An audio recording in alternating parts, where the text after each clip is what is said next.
Hello guys, welcome back to my channel. मेरा नाम है चेतन सिद्धिंग। इस वीडियो में हम देखेंगे हाइड्रो पावर प्लांट के बारे में। आगे मैं डिस्कस करूंगा working of hydro power plant, फिर हम देखेंगे साइट सिलेक्शन और फिर हम देखेंगे एडवांटेजेस एंड डिसएडवांटेजेस। अगर आपको ये वीडियो पसंद आया तो लाइक कीजिए और ऐसे इंटरेस्टिंग वीडियोस देखने के लिए मेरे चैनल को आप लोग सब्सक्राइब कीजिए। Without wasting time, let's begin. Guys अब हम देखेंगे हाइड्रो पावर प्लांट के बारे में। तो ये रहे थोड़े इमेज आप लोगों के साथ शेयर करने के लिए मैंने ऐड किया है। इधर आप लोग देख सकते हो हाइड्रो पावर प्लांट और भी बहुत सारे इमेजेस है। इधर आप लोग देखिए एक हाइड्रो पावर प्लांट है और इधर आप लोग देख सकते हो ये भी एक हाइड्रो पावर प्लांट है और ये भी एक हाइड्रो पावर प्लांट है। ये रहा diagram of hydro power plant. अब मैं आप लोगों को एक्सप्लेन करूंगा हर कंपोनेंट्स के बारे में। Hydro power plant consist of mainly 8 components. Total 8 components hydro power plants में रहते हैं। पहला है रिजर्वायर। इधर आप लोग देखिए ये रहा रिजर्वायर। आगे मैं आप लोगों को एक्सप्लेन करूंगा रिजर्वायर के बारे में। और ये रहा डैम। आप लोग इधर देख सकते हो डैम और स्पिलवेस। स्पिलवेस ए इधर आप लोग देखिए इसे स्पिलवेस कहा जाता है। आगे मैं एक्सप्लेन करूंगा स्पिलवेस के बारे में। और इनटेक इनटेक इधर रहता है। इधर आप लोग देखिए इधर इनटेक रहता है, वो भी मैं आप लोगों को दिखाऊंगा। तेरे इस इमेज में इधर आप लोग देख सकते हो इनटेक एक क्यों यूज़ किया जाता है वो भी हम आगे देखेंगे। फिर आएगा पेन स्टॉक। इधर आप लोग देख सकते हो एरा पेन स्टॉक एक पाइप है। और सर्च टैंक इधर आप लोग देख सकते हो search tank. Primer and turbine इधर आप लोग देख सकते हो era turbine. And alternator and generator era generator. अब हम देखेंगे हर कंपोनेंट्स के बारे में। सबसे पहले हम देखेंगे रिजर्वायर के बारे में। The purpose of this reservoir is to store the water which will be further use to generate electricity. Reservoir में वाटर को स्टोर किया जाता है during rainy season. The water will be store during rainy season. By storing water we get potential energy. जो पानी reservoir में store हुआ है ना उसे पोटेंशियल एनर्जी कहा जाता है, और जो पानी फ्लो हो रहा है पेनस्टॉक से उसे किनेटिक एनर्जी कहा जाता है। ये रहा रिजर्वायर के बारे में। अब हम देखेंगे डैम के बारे में। Dam will be constructed across the river और lakes to provide head of the water. These are classified based on their function, material, shape and structural design. इसके बारे में मैं इस वीडियो में डिस्कस नहीं करूंगा। डैम एक वॉल है जो रिवर एंड लेक के अक्रॉस में कंस्ट्रक्ट किया जाता है। इधर आप लोग देख सकते हो ये रहा डैम। इधर आप देखिए डैम एक वॉल है जो रिवर एंड लेक के अक्रॉस कंस्ट्रक्ट किया जाता है। अब हम देखेंगे spillways. This spillway is the safety wall for the dam. It discharges the existing amount of water from the reservoir into the river. That means spillway is required to reduce overtopping. It keeps the reservoir level below the predetermined value. Suppose दोस्तों अगर बारिश ज़्यादा होता है और reservoir में water full हो जाता है तो ओवरफ्लो अवॉइड करने के लिए स्पिलवे से वाटर रिवर को पास किया जाता है। इधर आप लोग देख सकते हो एरा स्पिलवे। अगर रेनी सीजन में बहुत बारिश होगा और रिजर्वायर में वाटर फुल होगा तो स्पिलवे के मदद से वाटर को रिवर में ट्रांसफर किया जाता है। इससे रिजर्वायर में वाटर का लेवल मेंटेन किया जाता है। तो एरा स्पिलवेस इधर आप लोग देखिए इसे स्पिलवेस कहा जाता है। अब हम देखेंगे intake. Intake act as a filter in hydroelectric power plants. It removes unwanted materials from the water. In this stage, potential energy will be converted into kinetic energy. Intake unwanted materials को remove करता है। इधर आप लोग देख सकते हो एक कंपोनेंट है जो अनवांटेड मटेरियल्स को रिमूव करता है, जैसे कि वुड हो या फिर और भी बहुत सारे रॉड्स मेटल्स जो भी और स्टोन्स, उन सभी अनवांटेड मटेरियल्स को रिमूव करता है इनटेक। फिर इधर से वाटर फ्लो होगा, प्योर वाटर फ्लो होगा। अब नेक्स्ट कंपोनेंट हम देखेंगे penstock. This is the channel between dam and turbine which helps to increase the kinetic energy of the water. It is made up of stainless steel. इधर आप लोग देखिए एरा penstock. Reservoir से वाटर टर्बाइन तक penstock से ही flow होता है। पेनस्टॉक में वाटर का kinetic एनर्जी इंक्रीज होता है, यानी फोर्स इंक्रीज होता है, वाटर का फोर्स। इससे टर्बाइन रोटेट होगा और उसके साथ जनरेटर रोटेट होगा और इलेक्ट्रिसिटी जनरेट होगा। अब हम देखेंगे next component surge tank. It act as a pressure release wall for the water.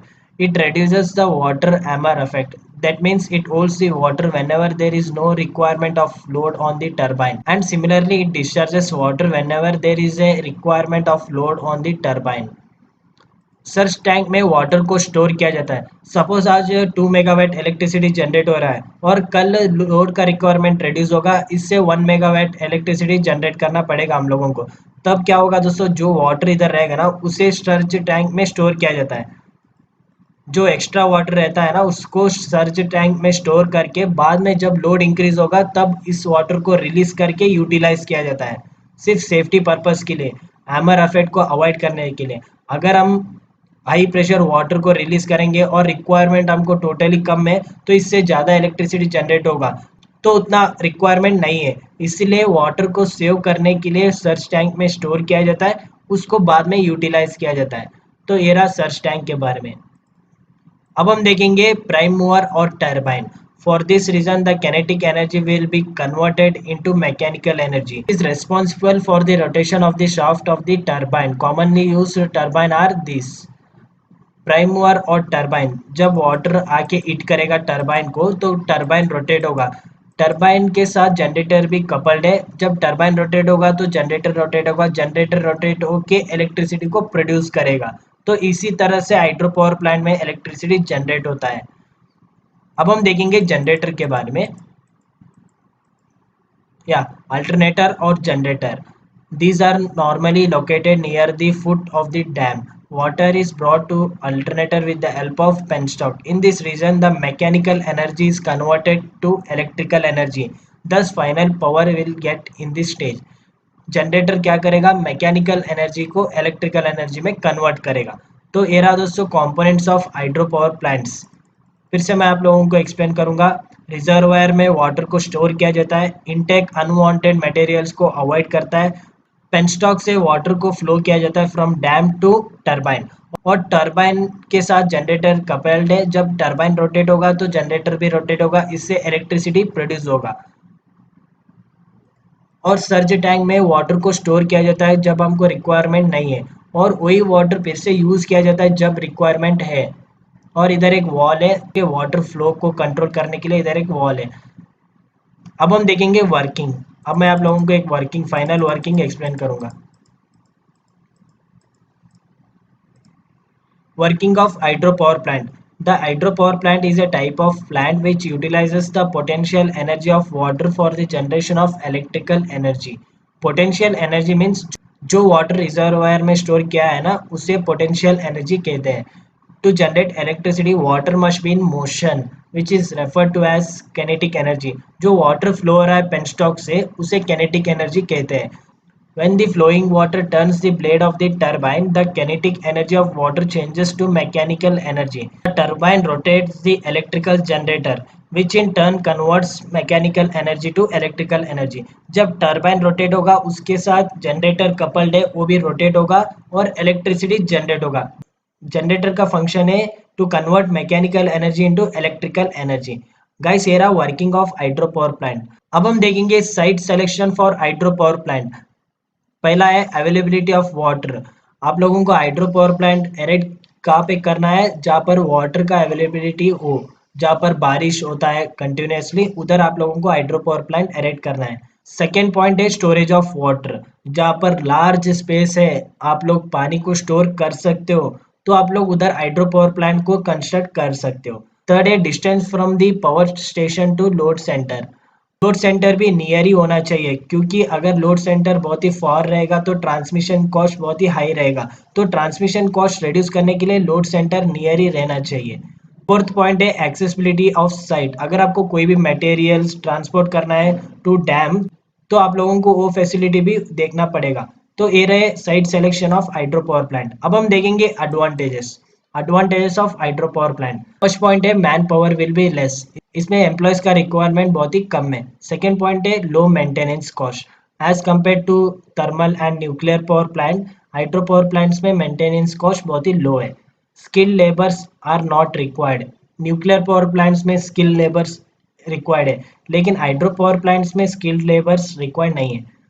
No fuel cost, इसमें कोई भी फ्यूल्स नहीं यूज किया जाता है। रही बात thermal and nuclear power plant में फ्यूल्स यूज किया जाता है। फिफ्थ पॉइंट है पोल्यूशन फ्री, ओके, कोई भी टॉक्सिक गैस प्रोड्यूस नहीं करेगा हाइड्रो पावर प्लांट। और सिक्स्थ पॉइंट है लॉन्गर लाइफ, इसका लाइफ स्पैन बहुत ही हाई है। गाइस ये रहे advantages of hydro power plant. अब हम देखेंगे disadvantages of hydro power plant. First point है per capita investment will be more, starting में हाई इन्वेस्टमेंट पड़ेगा। अगर आप हाइड्रो पावर प्लांट कंस्ट्रक्ट करना चाहते हो तो इनिशियली इन्वेस्टमेंट बहुत ही हाई रहेगा। ये रहा फर्स्ट पॉइंट।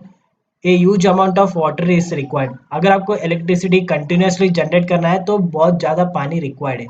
थर्ड पॉइंट है uncertainty in generation of power, जब वाटर है तभी हम लोग इलेक्ट्रिसिटी को जनरेट कर सकते हैं। गाइस ये रहे disadvantages of hydro power plants. Guys ये वीडियो आपको कैसा लगा कमेंट कीजिए। अगर आपको कोई भी डाउट हो related to hydro power plant तो आप लोग नीचे मुझे कमेंट में पूछ सकते हो। Thank you for watching this video, have a great day.